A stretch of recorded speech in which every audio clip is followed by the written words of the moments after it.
Magandang hapon mga ka-happy hour. Narito ang mga balita para sa MBC TV Network News Update 4 PM edition.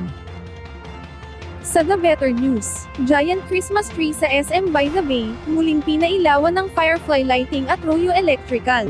Ating silipin ang giant Christmas tree sa MBC TV Network News ni Rose Babiera.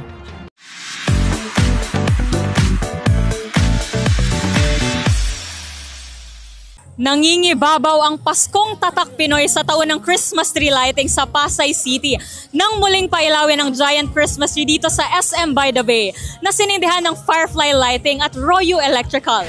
Tampok ang mga kulay asul, pula at dilaw na hango sa ating watawat, mga anghel at santo at mga parol na bituin na pinalibutan ng mga dahon ng anahaw.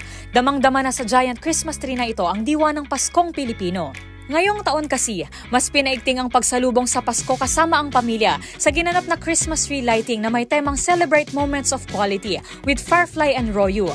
Ayon sa Assistant Brand Manager ng Firefly Lighting na si IC Opinion, ang mga Pilipino ang may pinakmahabang selebrasyon ng Pasko. Kaya mahalaga na makuna ng mga ganitong moments of quality sa pagdiriwang ngayong taon.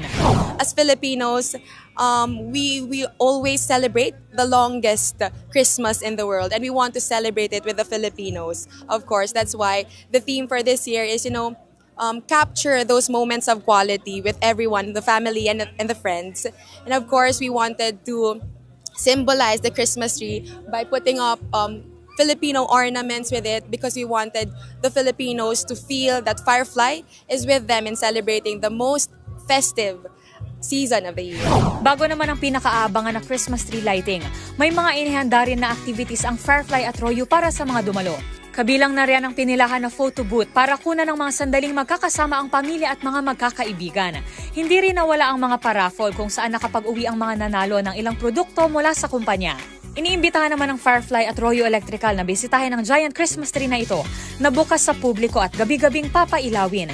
The Christmas tree will be lit up and then you will see how the lights work, how the lights dance and in tune with the music. And of course, the most important is when you come visit, bring your family and friends with you. Merry Christmas, everyone! Ito ang aking The Better News Report para sa MBC TV Network News. Ito si Rose Babiera. Una sa Pilipinas, una sa Pilipino.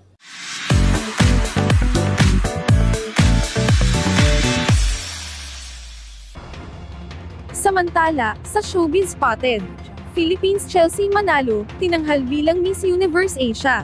Inanunsyo ng pamunuan ng Miss Universe na tinanghal bilang Miss Universe Continental Queen of Asia si Miss Philippines Chelsea Manalo. Inanunsyo ito sa ginanap na press conference sa Mexico, matapos ang ginanap na ika-73rd Miss Universe. Ayon sa pamunuan kasama si Manalo, sa mga biyahe ng Miss Universe, mag-iikot si Chelsea sa Asia, dahil ito ay bahagi ng kanyang mandato. Si Chelsea ay hindi nakapasok sa top 12 finalists, gayunpaman, super proud sa kanya ang Pilipinas. Pinasalamatan si Chelsea sa pagpresenta nito sa Pilipinas, sa katatapos na Miss Universe 2024. Bago tayo magtapos, narito na ang isang public service announcement. Pansamantalang isasarado ang Star City simula ngayong araw, at ito ay dahil sa kasalukuyang alerto sa panahon dulot ng Bagyong Pepito, at upang matiyak ang kaligtasan ng ating mga bisita at kawani. At yan ang mga balita para sa MBC TV Network News Update 4 PM edition. Abangan ang mga susunod na balitaan mamaya para sa 5 PM edition.